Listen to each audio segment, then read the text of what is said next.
Irmãos, nessa sétima aula, nós vamos falar sobre vida cristã e a igreja.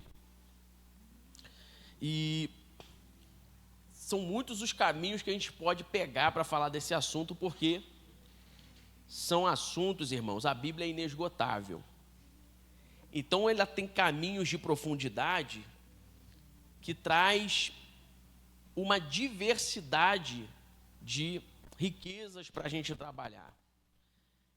Então foi um pouco difícil eu tentar raciocinar o que eu iria trazer de ponto de partida. E Deus me iluminou no estudo, da gente trazer um estudo que é centralizado na seguinte questão: vida cristã e igreja, mas que nós vamos trabalhar esse estudo, ou vamos tentar trabalhar, se der tempo, né? 3 tópicos nesse estudo que permanece com esse título, Vida Cristã e a Igreja. Mas o primeiro tópico que a gente vai trabalhar vai ser o conceito de igreja no Antigo Testamento. O segundo tópico vai ser o conceito de igreja no Novo Testamento. E o terceiro tópico sobre o nascimento da igreja. Por que a gente vai trabalhar dessa forma? Porque eu quero trabalhar algo muito importante na nossa geração, que é sobre a razão de nós compreendermos, dentro desse conceito, sobre a necessidade e a implicação de se ter uma vida cristã aliada a uma vida na igreja. Ou seja, a gente vai compreender nesse estudo que a vida cristã não pode ser desassociada da vida com a igreja. Porque esse propósito, esse conceito vai nos mostrar que a igreja, ela não surge de uma necessidade apenas de um conjunto de pessoas que confessam a Deus. Mas vem muito antes disso. O conceito de igreja, o propósito de igreja já é estabelecido pelo próprio Deus. E a gente vai compreender isso porque a gente está numa geração que trabalha muito a questão dos desigrejados, de que você pode, usam de forma extremamente horrível a relação de eu sou a igreja. E não há texto bíblico nenhum que diga isso na individualidade do cristão. Aí as pessoas tentam utilizar um texto que elas não sabem aonde encontram, não é? A gente sabe, eu acho que, se não me engano, é 1 Coríntios 3,16, que vai falar do santuário. É o 6?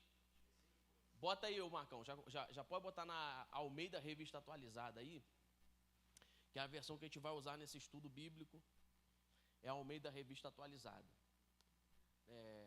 Não, bota aí o 3,16 para ver. 3,16. 1 Coríntios 3,16. Lá.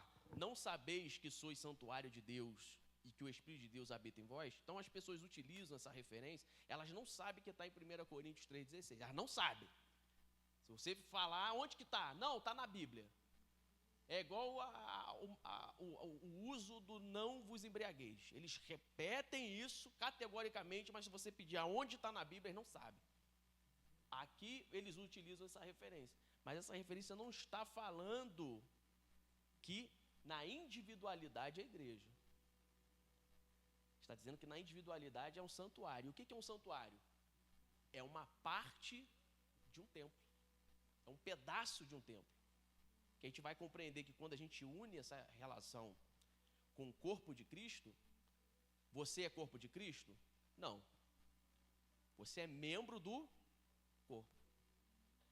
E quando você vai estar na condição de corpo? Quando você estiver juntamente com outros membros em uma só condição. Então é isso que a gente vai compreender para a gente trabalhar a questão de que é impossível viver uma vida cristã desassociada da igreja. É impossível. Então vamos utilizar um texto áureo aqui para a gente começar com o Antigo Testamento, que vai estar em Êxodo 40. Eu vou fazer o seguinte nessa aula: esse texto áureo eu vou ler, vocês vão abrir comigo, e os outros textos a gente vai fazendo uma dinâmica dos irmãos falarem, citarem. Irmãos, quando eu estava preparando esse estudo, me veio muita coisa na cabeça. E eu não sei se eu vou conseguir fazer a exposição dentro daquilo que eu obtive, né? Mas vamos lá. A gente vai ler primeiro o Êxodo 40, verso 17. Que aí vai estar assim na minha versão, né? No primeiro mês do segundo ano, no primeiro dia do mês, se levantou o tabernáculo. Agora vamos pular para o 34. Já está logo aí. Então a nuvem cobriu a tenda da congregação e a glória do Senhor se encheu no tabernáculo. Moisés não podia entrar na tenda da congregação porque a nuvem permanecia sobre ela. E a glória do Senhor enchia o tabernáculo. Quando a nuvem se levantava sobre o tabernáculo, os filhos de Israel caminhavam avante em todas as suas jornadas. Se a nuvem, porém, não se levantava, não caminhavam até o dia em que ela se levantara. De dia a nuvem do Senhor repousava sobre o tabernáculo e de noite havia fogo nela, à vista de toda a casa de Israel em toda a sua jornada. Então esse é o texto áureo do primeiro tópico dessa aula, conceito de igreja no Antigo Testamento. Então o que a gente vai ver aqui? Ainda que a gente não encontre no Antigo Testamento a palavra igreja especificamente, sendo traduzida aqui no Antigo Testamento, ou seja, se você for no original, você não vai encontrar a palavra igreja da mesma forma que você encontra no Novo Testamento. Mas existe aqui o conceito de igreja que vai se estender do Antigo Testamento para o Novo. E que esse conceito, ele é irrevogável não somente no nosso tempo, mas em toda a eternidade. Ou seja, esse conceito vai permanecer para sempre. Mesmo Jesus vindo no milênio, depois de Jesus voltar, depois do milênio terminar, depois que Jesus fizer o juízo do grande dia, depois que nós estivermos na eternidade, esse conceito permanece. E que conceito é esse? É o conceito de povo de Deus reunido. Esse é o conceito que vai ser aplicado já no Antigo Testamento. Que a palavra que nós vamos compreender que é aplicada no Antigo Testamento que vai ser traduzida para a igreja no futuro, ele já tem esse conceito de povo de Deus reunido. Por quê? Porque Deus, ele não estava estabelecendo sobre Israel apenas Israel como um país à parte dos outros. Porque a gente vai ver que o conceito já começa com esse texto áureo que nós citamos. É uma ordenança de Deus a construção do tabernáculo. Não foi ideia de Israel. Não foi ideia de Moisés. Ou seja, Deus estabeleceu um lugar fixo, ainda que esse lugar se movimentasse, não é? Mas, a partir do momento que ele parava, ele se fixava naquele lugar, de acordo com as ordenanças, com as normas e regras pré-estabelecidas. E era ordem de Deus que o culto fosse prestado naquele lugar. Mas por que Deus deu essa ordem também? Porque Deus não estava separando Israel para dizer o seguinte: bom, eu vou mostrar para o mundo que eu estou constituindo um povo, que eu vou manifestar o meu poder, eles podem fazer a desgraça que for, mas uma hora ou outra eu vou salvá-los, vou resgatá-los, e o mundo saberá que eu sou poderoso. Não é para isso, irmãos. Não é para isso. É um conceito que Israel até hoje não entende o propósito de Deus ter estabelecido, a partir de Israel, as diversas normas e regras e ter estabelecido o tabernáculo. E qual é o motivo que Deus fez isso? Porque Deus estava estabelecendo Israel como uma nação, como um povo que representaria o governo celestial. E para representar o governo celestial, para que haja um governo, você tem que ter um povo, você tem que ter uma nação. E o que legitimava aquele povo como povo de Deus eram duas coisas. Primeiro, obedecer um conjunto de normas e regras que Deus estabeleceu na lei. Normas cerimoniais, normas de culto, normas de convivência em culto e fora de culto. E a segunda etapa é que essas normas e regras deveriam ser vivenciadas não somente no individual, de modo que, eu escolho o que eu vou obedecer. Mas é um padrão que é estabelecido a partir do povo reunido. Porque o povo, quando se reúne no tabernáculo, e posteriormente vai ser no templo, essa reunião é que legitima. Há um povo de Deus estabelecido na terra. Então, o primeiro propósito de Deus é a reunião do tabernáculo, posteriormente a reunião do templo, é uma ordenança de Deus para que haja a legitimidade na terra de que Deus tem o seu povo, onde ele tem o seu governo estabelecido, e a partir desse governo vai se estender o reino de Deus sobre a terra, para juízo, para resgate, para a salvação, que Israel até hoje não compreende. E a gente compreende mais plenamente a partir de Jesus. Só que esse conceito aqui, ele se estende para o Novo Testamento. Só que com uma amplitude maior e uma plenitude. Porque no Antigo Testamento, a gente vê que o conceito de povo reunido, e é aqui que você tem que frisar muito, que o conceito de igreja que está sendo já estabelecido no Antigo Testamento é povo de Deus reunido. Que Deus não estava... Isso aqui é extremamente interessante, que a gente vai ver das palavras que é utilizadas no Antigo Testamento, que Deus não estava querendo montar uma liturgia religiosa. Jesus estava estabelecendo um governo que era expresso fisicamente por meio de liturgia.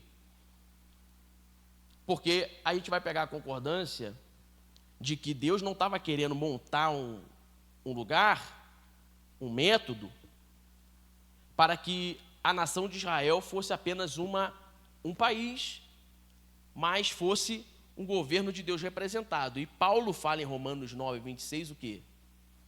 É 9, 26, não, é 9, 6. Que nem todo que nasce em Israel é israelita.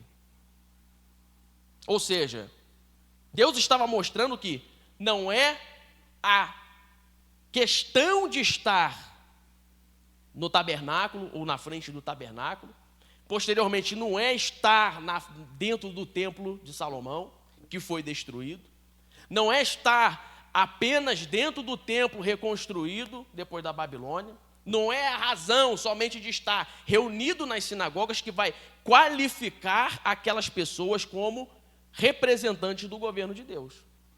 Mas é a qualidade que se reúne debaixo de obediência, fé, em comunidade, onde o padrão de Deus é estabelecido para todos. E isso vai se estender para o Novo Testamento. Que a igreja o culto não está mais centralizado em Israel. Porque antes, você teria que ir para Israel para fazer o culto, para prestar as festas principais. Agora não. Agora esse corpo, ele ganha uma amplitude. O povo continua se reunindo para representar o governo de Deus, para representar-se como povo de Deus, mas agora ele está estabelecido em todas as nações. E a plenitude disso é que esse povo, ele não está apenas sendo representado fisicamente, mas está destronando espiritualmente um outro governo, que Israel até hoje não compreendeu. que nós temos, apesar de diversas nações, nós temos apenas 2 sistemas no universo. O sistema do governo de Deus e o sistema regido pelas trevas e pelo pecado. E Deus está estabelecendo o seu povo reunido para destruir o governo estabelecido pelo pecado e pelas trevas. Então a gente já pode começar a perceber, nessa introdução, que a gente se reunir como igreja foge da percepção de apenas uma reunião religiosa. Foge da questão de nós estarmos aqui para cumprirmos uma liturgia.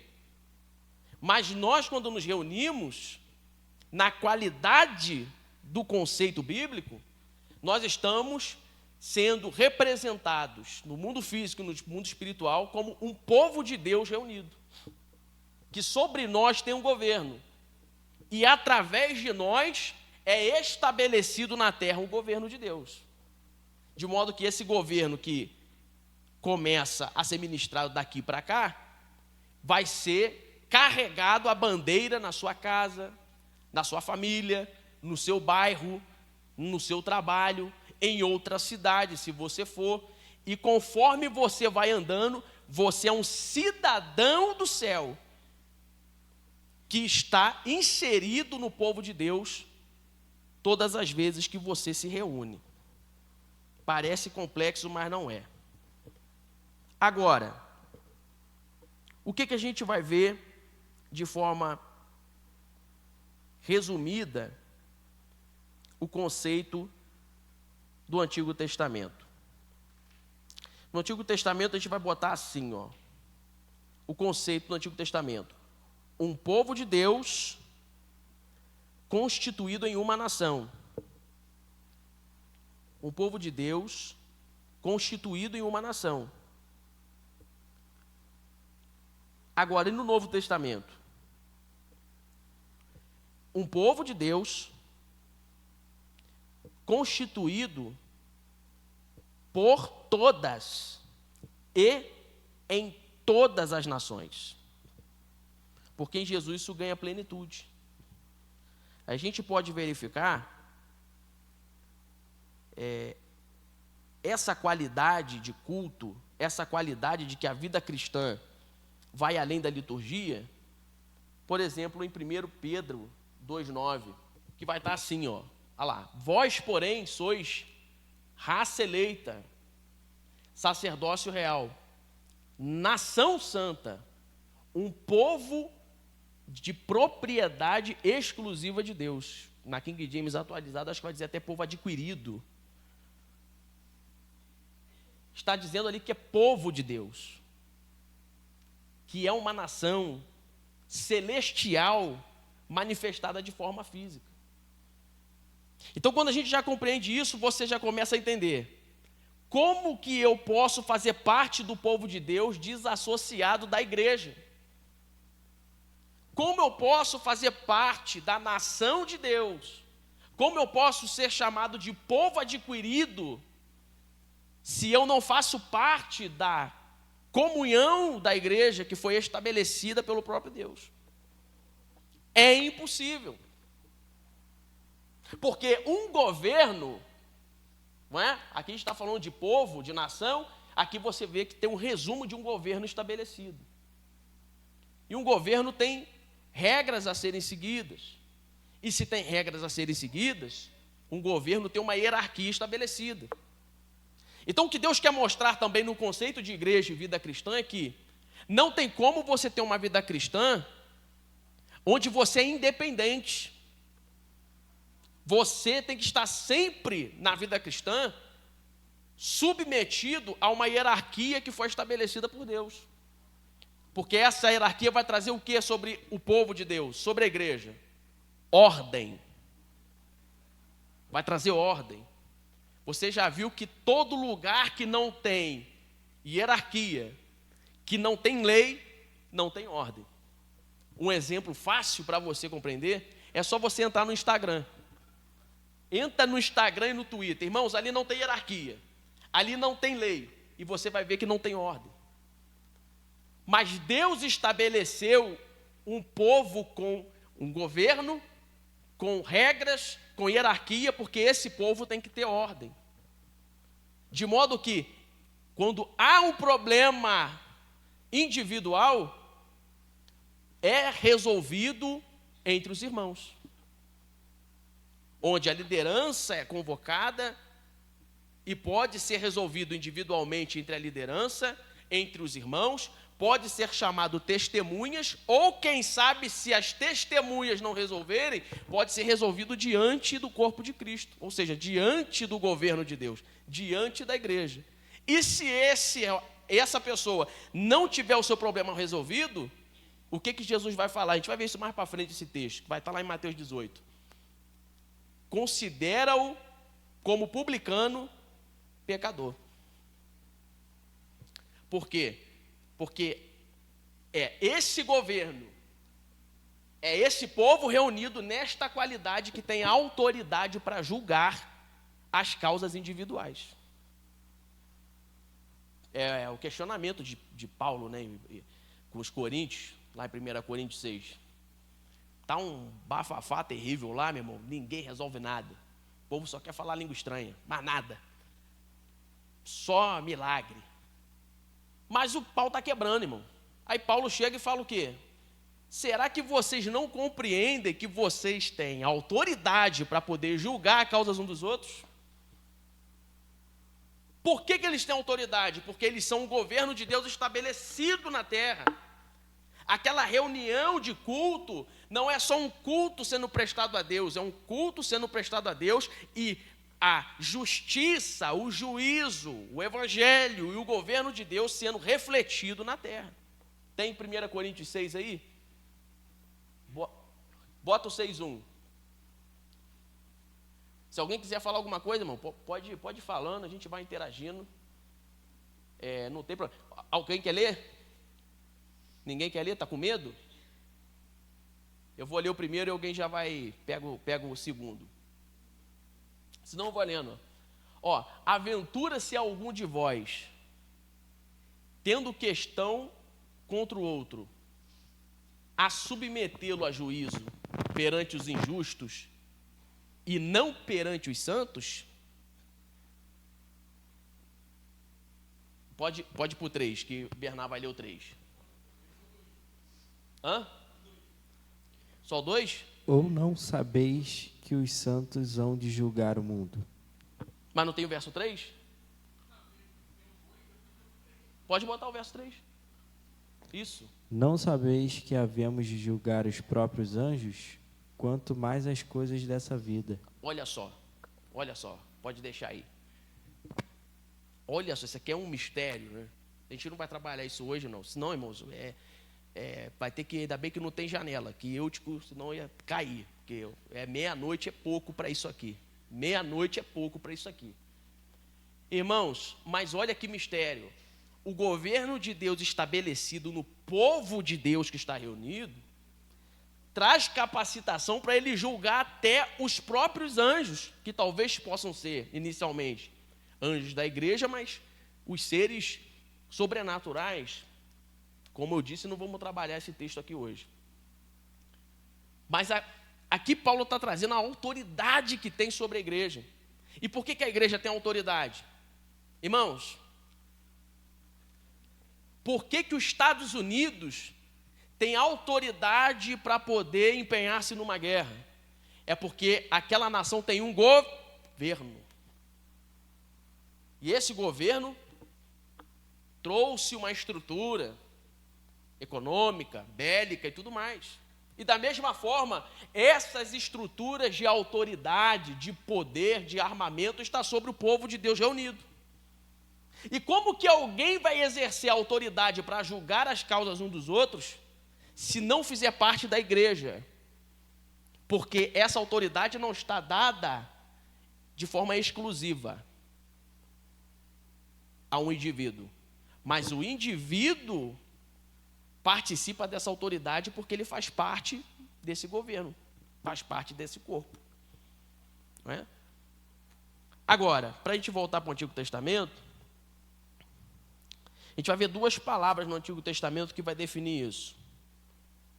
A primeira você vai escrever da seguinte forma. O nome da palavra é Quahal, mas você vai escrever Q-A-H-A-L.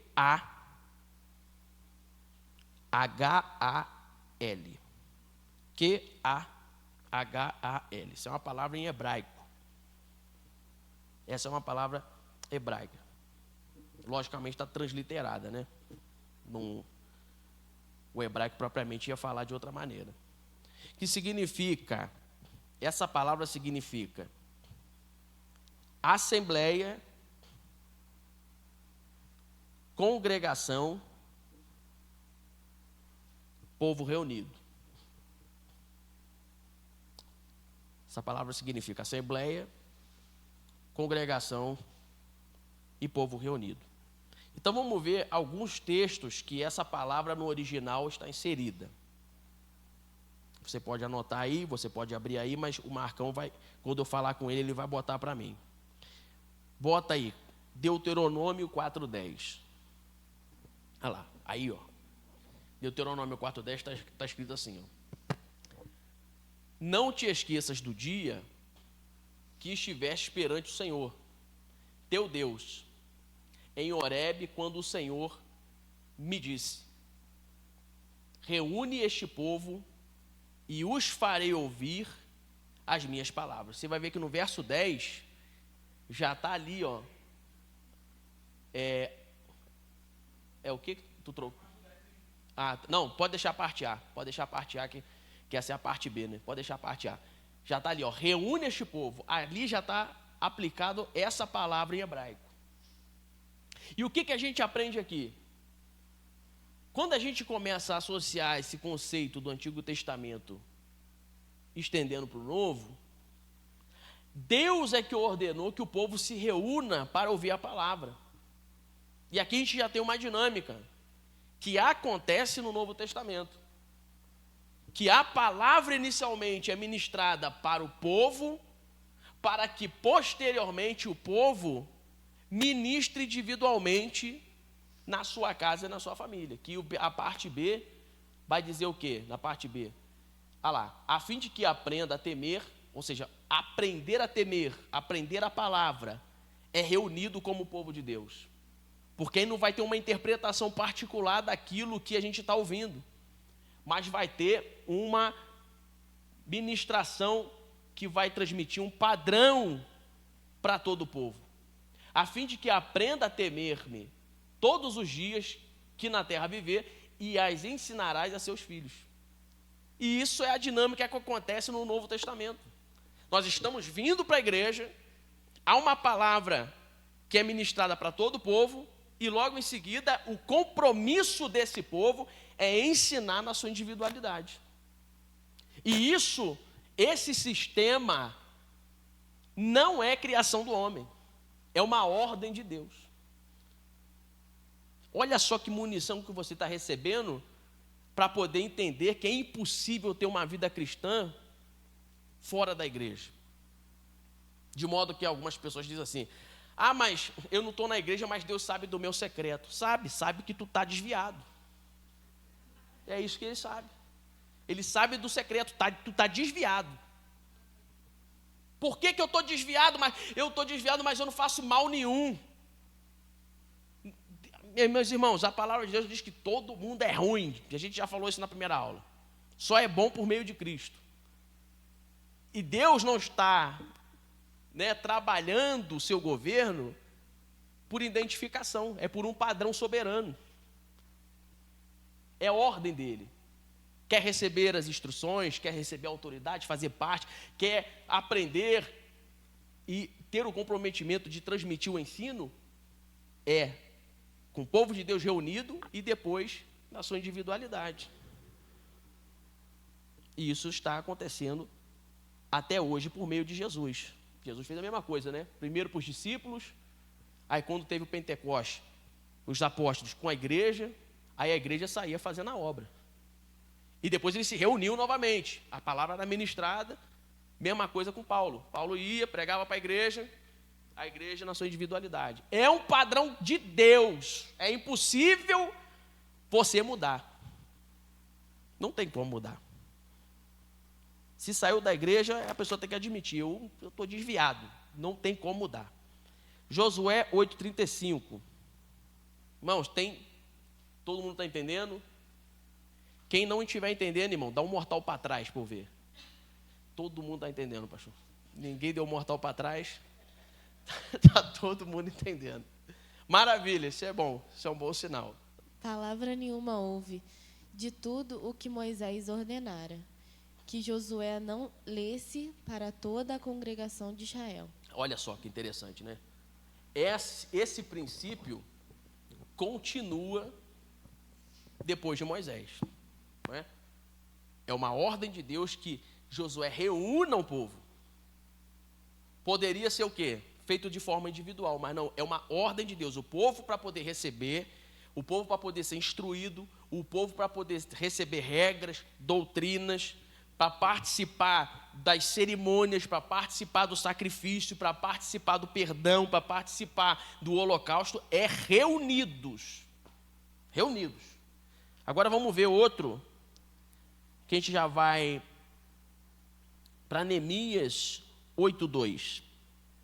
Bem depois, isso aí o templo de Salomão já estava destruído. Aqui já havia acontecido a reconstrução do templo. Não é? Aí olha o que está ali. Ó. Esdras, o sacerdote, pode deixar nessa parte A. Esdras, o sacerdote, trouxe a lei perante a congregação. Todos esses textos que eu estou citando, é a palavra quarral que está sendo aplicada. A palavra de congregação, assembleia, povo reunido. E aqui, irmãos, é uma coisa que me chamou a atenção. Deixa naquela parte A, Marcão, pode deixar. Olha só que interessante que mexeu comigo. Isso aqui eu vou tentar fazer um bate-bola, porque é profundo o negócio. Deus ordenou o tabernáculo ser construído. Isso eu fiquei pensando em casa antes de vir para cá. Eu não sei se foi uma bendita hora. Eu não sei o que Deus faz comigo, cara. Coisa de maluco. Mas me veio esse negócio. Deus ordenou o tabernáculo ser construído. Mas Deus não ordenou o templo de Salomão ser construído. O templo ele não ordenou. Ele ordenou o tabernáculo. Mas aprove a Deus estabelecer o desejo de Davi, que foi concluído por Salomão. Mas aí tem um negócio interessante, que esse templo é destruído. E quando esse templo é destruído, isso aqui a gente vai se aprofundar mais no conceito de se reunir como o povo de Deus. Tem algo interessante que eu acabei lendo em Isaías 66. Isaías 66, verso 1. É que eu esqueço que Marcão pode botar aí. Eu tenho aqui também, vamos ver quem é mais rápido, eu ou tu? É tu. Deu sorte, eu abri na mesma hora.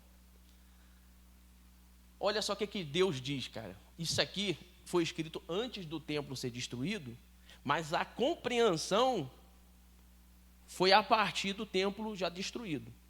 Porque Isaías escreveu cerca de 250 anos antes. Um profeta extraordinário. Mas o povo começa a compreender quando já está exilado na Babilônia. Aí Deus fala esse negócio, cara. Assim diz o Senhor: o céu é o meu trono e a terra o estrado dos meus pés. Que casa me edificarei vós?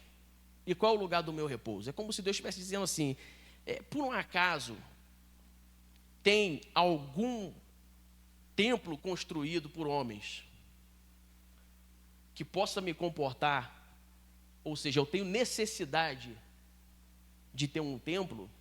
Olha, isso aqui já é uma pergunta que eu falei, meu Deus, que negócio é esse? Aí bota aí 2 Samuel 7, verso 5, que é um questionamento que Deus faz para Davi. Vai, dize meu servo Davi, assim diz o Senhor, edificar-me-ás tu casa para a minha habitação? Vai para o verso 6.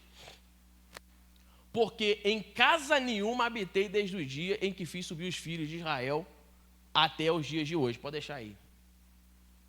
Então Deus já está fazendo diversas questões, eu estou fazendo concordância. É como se Deus estivesse dizendo assim: eu não preciso de templo. Ok, então a gente está vendo isso aí. E quando foi destruído, Deus também disse que não faz questão de templo. Ele. Só que aí, quando a gente vai pegar Israel voltando para Jerusalém, Deus dá uma ordem e Ageu 1:8. Ageu 1:8. Bota aí.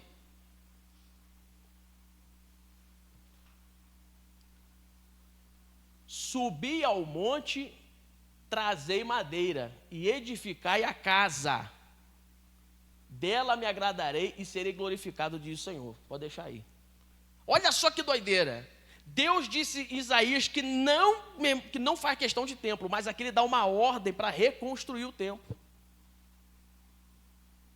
E lá em Atos 17, vai anotando isso aí, irmãos.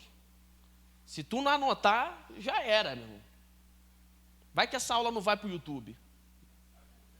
17:24. Lá em Atos 17:24, Paulo pregando em Atenas, ele fala o seguinte: ó, o Deus que fez o mundo e tudo que nele existe, sendo ele Senhor dos céus e da terra, parte B, não habita em santuário feito por mãos humanas. Olha só que troço extraordinário. Aí eu vi Jesus falando o seguinte lá em Mateus 21, verso de número 12. Bota lá. Tendo Jesus encontrado no templo, expulsou todos ali que vendiam e compravam. Também derrubou as mesas dos cambistas e as cadeiras dos que vendiam pombas. Verso 13. E disse-lhe, está escrito que a minha casa será chamada casa de oração. Vós, porém, transformou em covil de salteadores. Olha só, aí Jesus está falando que aquela casa ali é a casa do Pai. Olha que doideira. Meu irmão, parece que quando você junta essas coisas, parece que tem várias contradições, porque Paulo está falando que Deus não habita em lugares construídos por mãos humanas, em templos. Isaías 66 concorda com isso.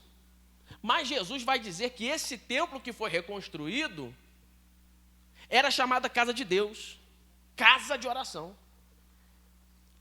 Aí o Espírito Santo foi me iluminando, irmãos. Porque toda essa construção que nós estamos fazendo é Deus mostrando o seguinte: Deus não tem necessidade de ter um templo. E muito menos teria necessidade de sacrifícios. Isaías trabalha muito bem isso. Mas o templo reconstruído, no qual Jesus falou que era a casa do Pai, era um lugar legítimo de culto para representar o povo de Deus reunido. E a ordenança de Deus em Ageu 8 não é para Deus ter um templo, mas era para restabelecer a aliança de Deus com o povo novamente reunido. Isso aqui é extraordinário. Você não pode falar que não entendeu.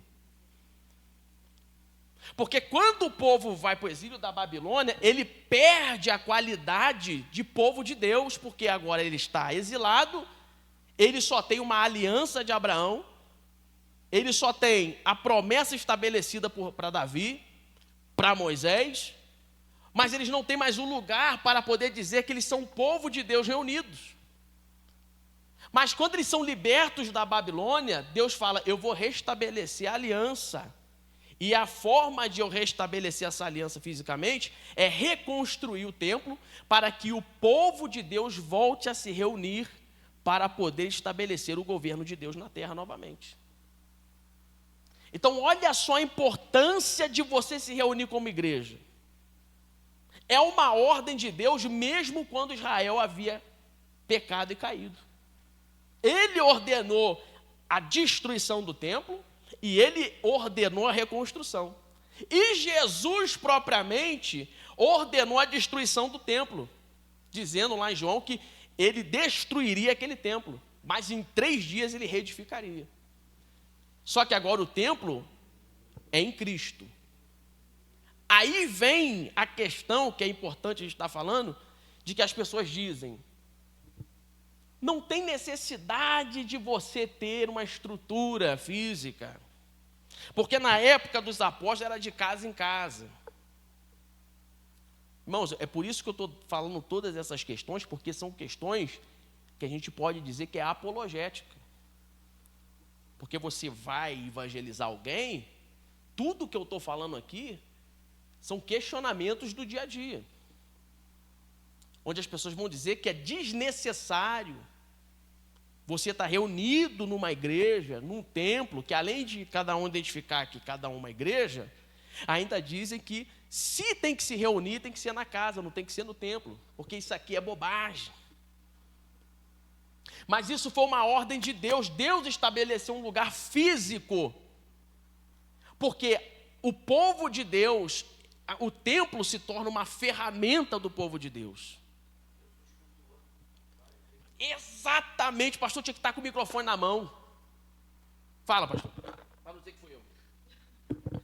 Jesus cultuou várias vezes em templo. Ele cumpriu o princípio e o conceito que está estabelecido no Antigo Testamento.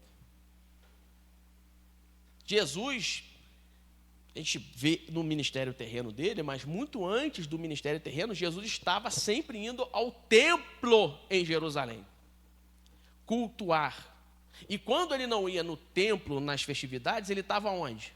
Lá na sinagoga de Nazaré, cultuando. Então a gente vê em Lucas 4, ele lá na sinagoga, ensinando.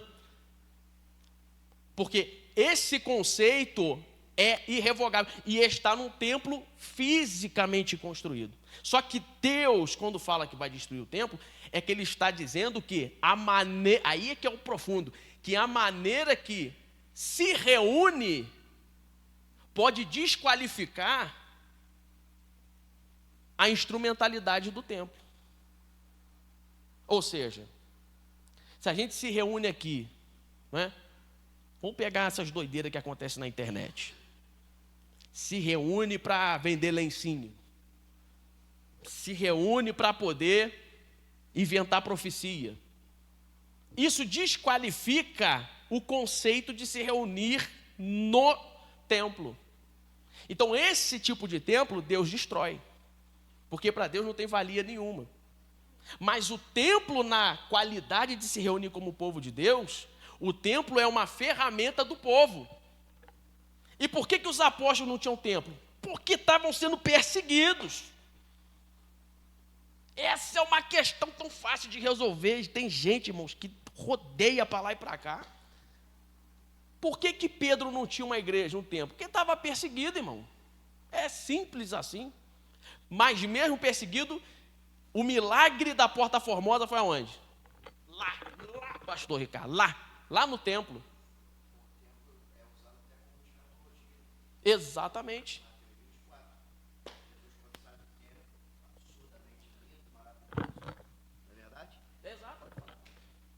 Exato. Irmãos, o templo ele vai representar, no caso, né, você vai ver que lá em Apocalipse, no milênio, você vai ver que vai ter um povo reunido num lugar para poder desfrutar das ministrações de Cristo. Existe esse princípio estabelecido do começo ao fim. Não tem como desassociar isso. E agora, para a gente sair do Antigo Testamento, você anota Salmo 22, verso 22, aí bota esse cântico aí. A meus irmãos declararei. Isso aqui é um salmo messiânico, não é? Salmo messiânico significa o quê, irmãos? Não é? Salmos que comunicam diretamente, tipologicamente a Cristo, apontando de forma mais clara para o Messias. Né? Então, o Salmo 22 é um salmo messiânico, assim como o Salmo 16, Salmo 2 e tantos outros. A meus irmãos declararei o teu nome. cantar-te-ei louvores no meio da congregação, no meio do curral. Ou seja, juntamente com o povo reunido. Então, até a qualidade de adorar a Deus, a qualidade de louvar a Deus, de uma vida cristã que louva ao Senhor, que glorifica a Deus, ela só é legítima se ela também estiver associada à reunião dos santos.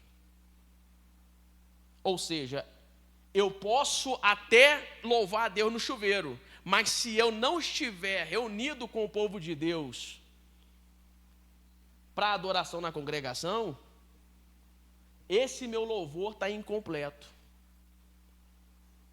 Esse meu louvor é só um desejo particular, porque o Salmo já vai trabalhar dessa forma e tantos outros salmos, né? Alegrei quando me disseram, vamos à casa do Senhor, Davi falou isso, e é um princípio estabelecido.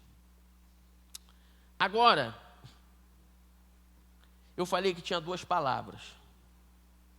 A primeira é curral, que está inserida em todos esses textos que a gente falou do Antigo Testamento. A segunda você vai anotar aí. A palavra chama Edah. É E-D-A-H. E-D-A-H. Edah. Edah. Que significa? Você bota aí, Edah. Que significa o quê? Você escreve aí. Transmite a ideia de comunidade estabelecida. Algo visível. Aí você continua. É o povo como corpo social e religioso. É o povo como corpo social e religioso.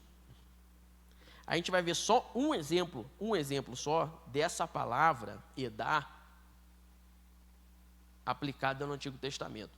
Logicamente deve ter muitas outras. Vamos ver só uma. Números 27, verso 17. Olha só.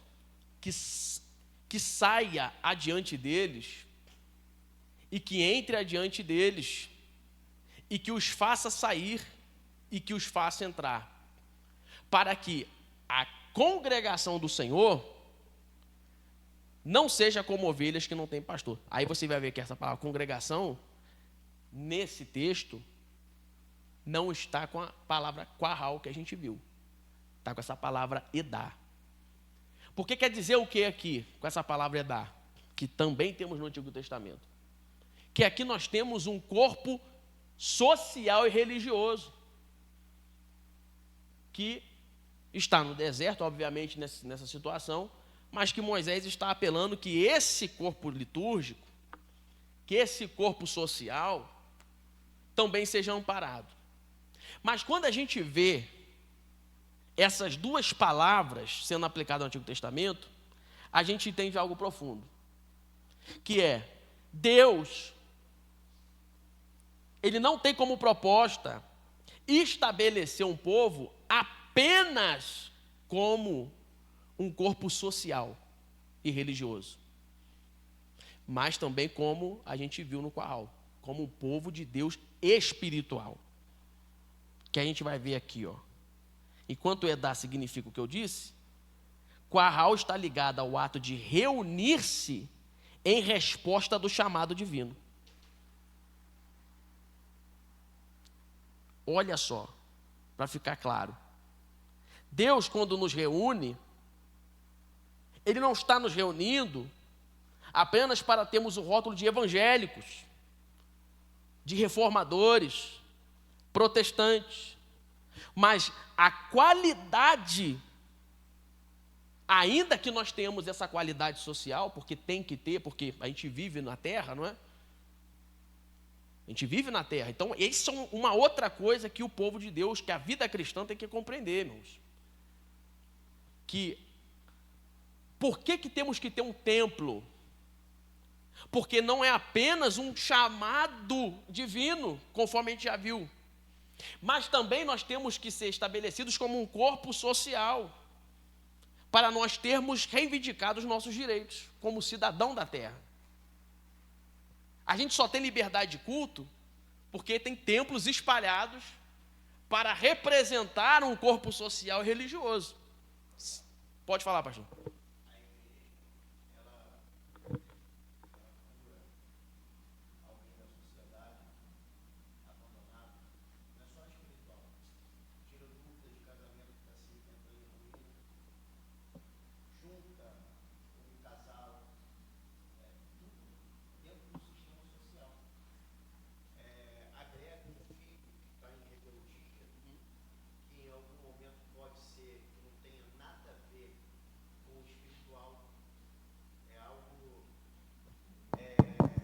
É algo que vem em discordância do que viveu, do que viu.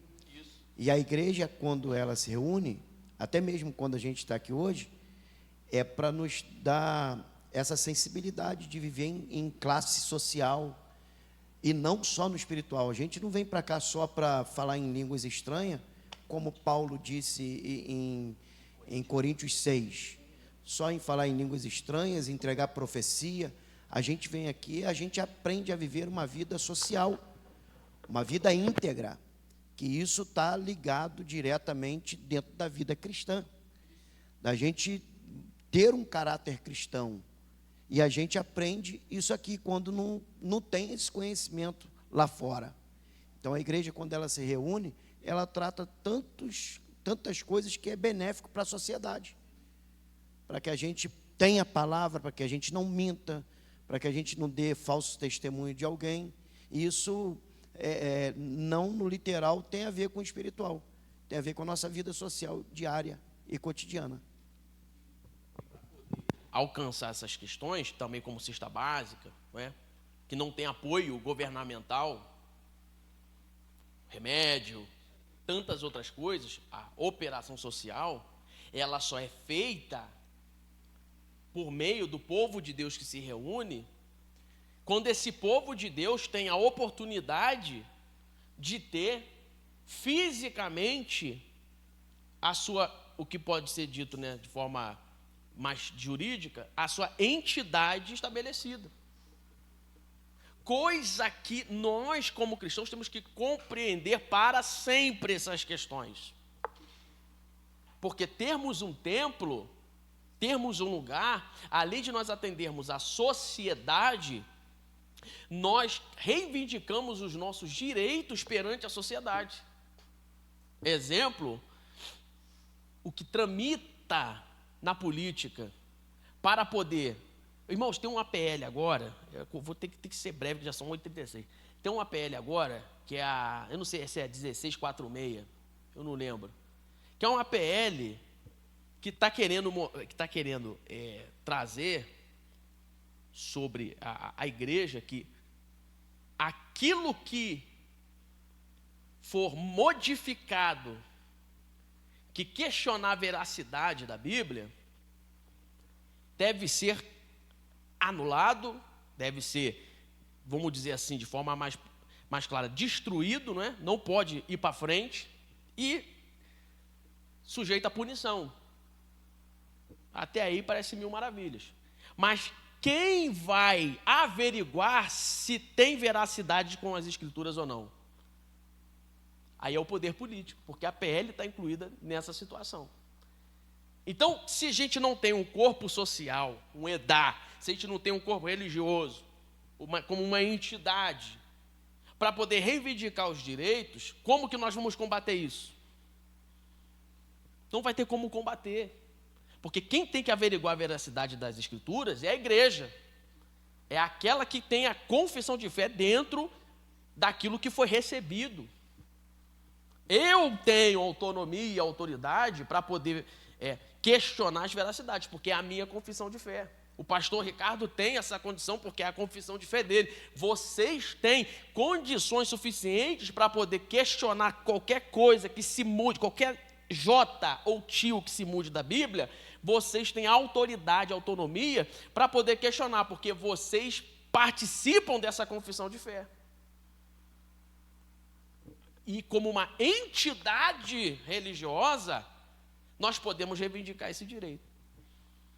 Então é por isso que é importante nós compreendermos todas as estruturas que o Espírito Santo de Deus criou ao longo da história. Essa reunião, os cultos, a liturgia, ter um templo, ter congregações, tudo isso, irmãos, são princípios estabelecidos por Deus. Deixa eu correr. Vamos para o Novo Testamento rapidamente. Conceito de igreja no Novo Testamento. Aí a gente vai ver que esse princípio é estabelecido no Novo Testamento antes do Pentecoste. Antes do Pentecoste. Então você abre a Bíblia em Mateus 16, verso 18.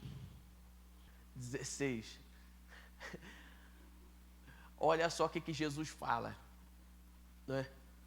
Também eu te digo, tu és Pedro, e sobre esta pedra edificarei minha igreja. Pode deixar aí. Olha só que interessante isso aqui. Não tem essas duas palavras que a gente trabalhou, né? Edá e Quahal.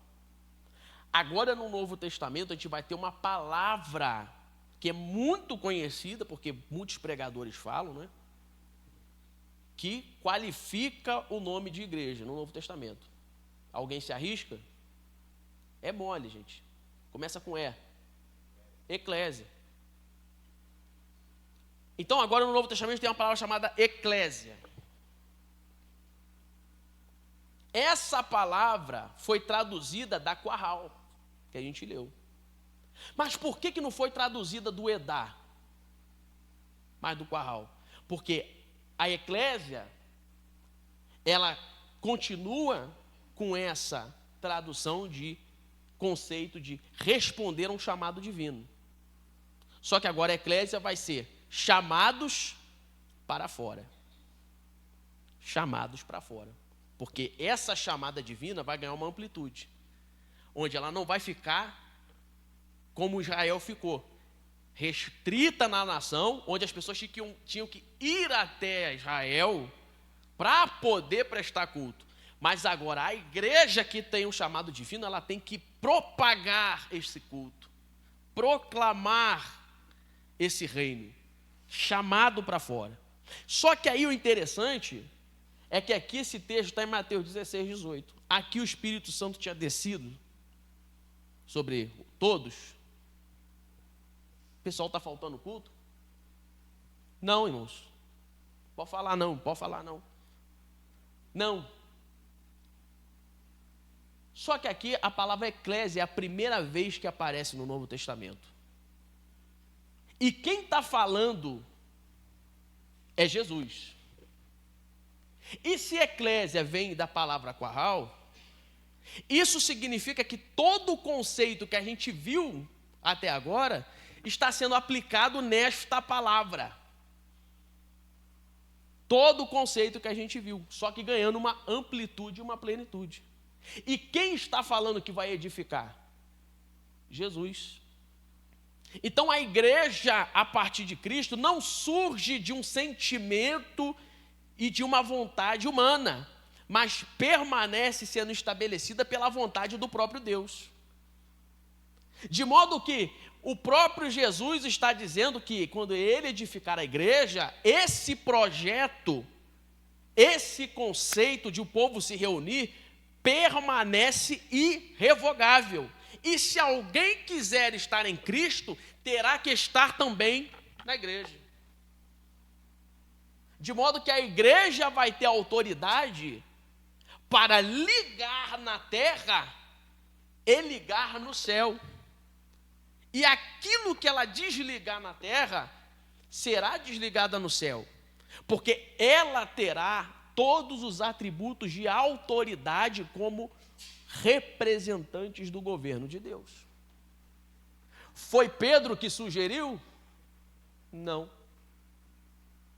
Aí vem a grande questão da Igreja Católica, né?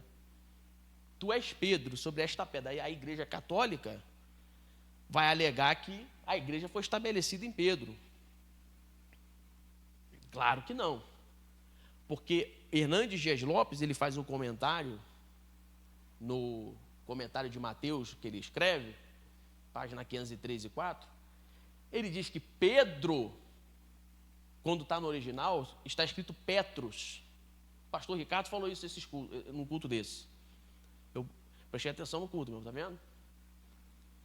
Petros, que significa fragmento de pedra. E quando Jesus fala sobre esta pedra, ele não está falando Petros, ele está falando Petra. Tu és Petro, e sob esta Petra, e Petra significa o quê? Rocha. E no Antigo Testamento, todas as vezes que foi utilizado este elemento pedra para comunicar uma mensagem, todas as vezes, pedra no Antigo Testamento se refere ao próprio Deus. E se Jesus está dentro do mesmo conceito do Antigo Testamento, porque ele não veio para anular o Antigo, ele veio para cumprir, ele está falando que pedra é o divino. Pedro é divino? Não. Quem é divino aqui na história? Jesus. Então Jesus está dizendo que além de edificar a igreja agora não vai ser edificada como foi edificada por meio de Salomão, mas agora vai ser edificada por ele e nele. E se está edificado por ele e nele, quem tem vida cristã, para estar em Jesus, tem que estar na igreja. Meu irmão, pelo amor de Deus, isso aqui é extraordinário. Meu Deus, isso aqui é de explodir a memória, irmãos. Se isso aqui tem HD, já tinha explodido. Irmãos, isso aqui não tem como desassociar. A igreja está sobre ele e por meio dele. E ele que estabelece, ele está estabelecendo nele o quê? A igreja, no conceito do Antigo Testamento, o povo está reunido nele. Que Paulo vai fazer algo extraordinário, que vai ser usado pelo Espírito Santo para poder trabalhar como corpo também, para deixar mais didático, não é? Aí tem uma outra questão, dentro desse mesmo texto, que é o seguinte, ó, quando ele fala, eu edificarei. Edificarei está ótimo ali, mas tem uma versão que está, eu edificarei. Aí isso mostra 4 coisas. Se você quiser anotar, não é? Você pode botar aí, tipo, Mateus 16, verso 18, a palavra edificarei, e você bota 4 tópicos ali. Por isso, irmão, deixa eu falar uma coisa interessante para todas as aulas, né? Cada professor tem uma dinâmica, irmãos, e isso é maravilhoso, porque tem uns que são mais polêmicos, a gente sabe quem é, faz perguntas de fogo, né? Fala que tem jeito. Eu fui caluniado, irmãos. Me caluniaram no altar, falando que eu não gosto de abraçar ninguém. Como diria o seu Madruga, isso é uma calúnia.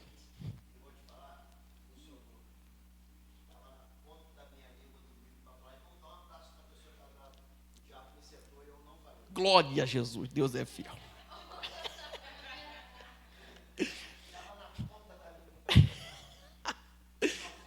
Deus é... Não, eu gosto de abraçar. Você é com parentes que dá aula, irmãos. A gente está em família. A gente é um povo reunido de Deus. Eu gosto de abraçar, irmão. Mas tem hora que eu estou ligado ali. Isso aí, quando está ligado, aí vem um cutuca aqui, irmão. Ai, só Jesus, né? Fala, meu Deus do céu. Fala, o cara está vendo que eu estou de olho fechado. Eu vou ter que abraçar. Não tem jeito, sou igreja. Não tem jeito. Deus que estabeleceu esse negócio. Mas os 4 tópicos que você vai anotar é o seguinte, eu vou falar da dinâmica dos professores, só para eu não coisar aqui. É um que você vai botar. A igreja não é uma invenção humana. Isso é extremamente importante. Você defender isso. A igreja não é uma invenção humana. Tópico 2 dessa questão do edificarei. Não nasce de um movimento religioso. Porque aqui não está tendo um movimento religioso. Aqui está tendo o ensino de Jesus. que vai além de qualquer religiosidade. Então, quando Jesus está falando, eu edificarei, ele não está fazendo isso no meio de uma sinagoga, de um movimento religioso, ele está estabelecendo nele. Terceiro, é uma obra que Cristo mesmo constrói. É uma obra que Cristo mesmo constrói. E o quarto tópico, a igreja é projeto eterno de Deus, revelado em Cristo. A igreja é propósito, é o projeto eterno de Deus, revelado em Cristo. Só aquele parênteses que eu abri, irmãos, é importante o seguinte, cada professor tem uma dinâmica. Então é importante, você já sabe, eu vou disparando conteúdo, irmãos, e que o Espírito Santo te sustente. Então é bom você, cada aula, é igual na escola, irmãos. O professor de matemática era um troço mais terrível, o professor de história era mais light, mas traga materiais de anotação, irmãos. Porque às vezes eu vejo os irmãos, dá até pena, pastor. Os irmãos estão vendo coisa, não tem nada para anotar, e você vai ficar perdido. Não pode, anota tudo, que vai ser munição para quando o pastor falar assim, ó, vem fulano aqui para dar uma palavra. Pronto, já está com a palavra na mão. Aí olha só que interessante. Isso aqui eu vou falar ditado. Ó. Olha só que interessante. O contexto da declaração de Jesus é a partir da declaração de Pedro, sob a revelação, tu és o Cristo. Pega isso aqui. Quando Jesus falou, eu edificarei a igreja, ele falou depois que Pedro falou o quê? Tu és o Cristo. Então isso significa que a igreja, ela nasce sobre a revelação de que Jesus Cristo é o Senhor. É sob essa revelação que a igreja nasceu. Ainda que ela tenha nascido propriamente em Atos 2, mas ela já estava estabelecida no seu conceito a partir dessa revelação. Reforçando que a igreja não é uma instituição criada pelos homens, mas foi criada por Jesus, por Deus, a partir dessa revelação. Estou chegando no final, que já são 10 para as 9. Quer falar, pastor? Ele fala, não foste carne e sangue que te revelaste. Mas foi o Pai. Ali é uma revelação. Ele recebeu a revelação do Pai, que é Deus, na primeira pessoa, e Jesus, depois da revelação, ele estabelece a igreja. Ou seja, o Pai que estabeleceu o tabernáculo no Antigo Testamento, traz agora a revelação do Cristo para que Jesus, o Filho, estabeleça um novo templo, né? A glória da segunda casa, né? Que é maior que a primeira. Oh, meu Deus do céu, isso aqui dá uma pregação extraordinária. Meu Deus do céu. É muito maná. Deixa eu fechar aqui. Vou fechar aqui. A gente não vai falar do nascimento da igreja. Não vai dar.